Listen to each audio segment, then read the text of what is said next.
So here we have COD, then over here we have Halo, and here's Titanfall, and Battlefield, and a bit of House of Cards. Mash them all together, and what do you get? This game. Welcome back, this is the one and only Romeo, and I'm giving my review on Call of Duty Advanced Warfare, even though it has been only out for about 4 days now. So let's begin. So Advanced Warfare is out, and I managed to grab the only worthwhile edition that is out there, and that is the Day Zero edition. I haven't actually played much of the online multiplayer at this point. Played multiplayer, played bots, I've played campaign, and I've played Exo Survival. But this review will be more of an overall review of the gameplay, the story, and the overall qualities. Surprisingly, this is finally the biggest noticeable change in the Call of Duty franchise since they decided to take the leap from the era of World War II into the modern era. Perhaps this is due to the collaboration with Sledgehammer Games and High Moon Studios, in addition to building the game from scratch rather than a cut and paste from Modern Warfare and Ghosts. Advanced Warfare has delivered on what they marketed, and that is future warfare. But they're a decade late. That being said, the game does benefit from the future warfare aspect and the world that they have created, in addition to including stuff like megalomaniacal corporations, private armies, and futuristic war mumbo-jumbo. Atlas is a private army your character works for within the campaign, and it's basically the army that America wishes that it could have, but only if it grew the balls for it. And I can summarize Atlas in 4 words. They get done. Oh, and Kevin Spacey returns for a promo season of House of Cards within this game because why not? He plays the exact goddamn character he plays in House of Cards, except it's Frank Underwood without the political rhetoric. The plot is simple.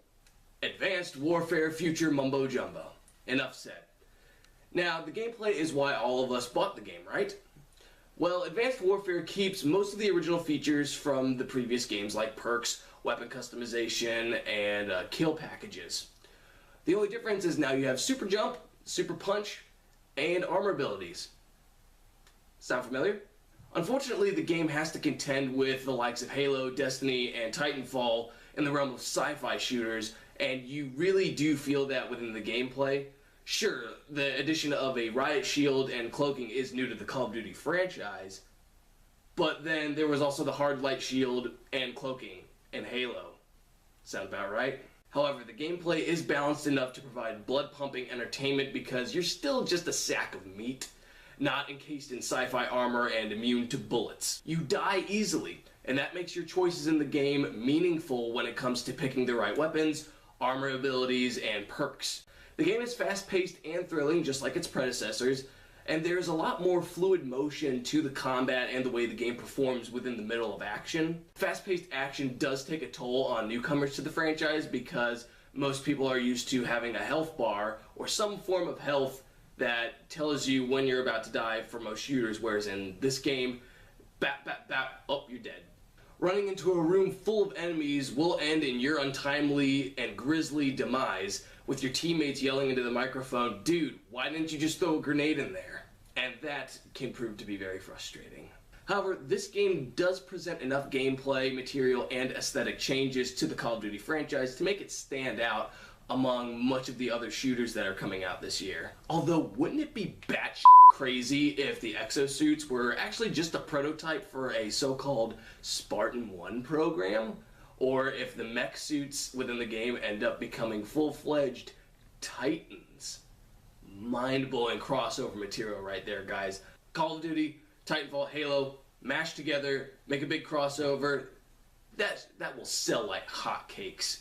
Overall, the game presents enough familiar material from other first-person shooters and the pre-existing franchise so that you don't have to relearn how to be a super soldier, in addition to being much more satisfying and entertaining than its predecessors have been. My overall rating for Call of Duty Advanced Warfare is an 8.5 out of 10.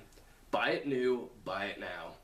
I'm still saying, wouldn't it be just batshit crazy if these exosuits were the pre-existing prototypes for the Spartan 1 program. Hey Internet, thanks for watching, and don't forget to click that subscribe button. Also, did you check out these videos?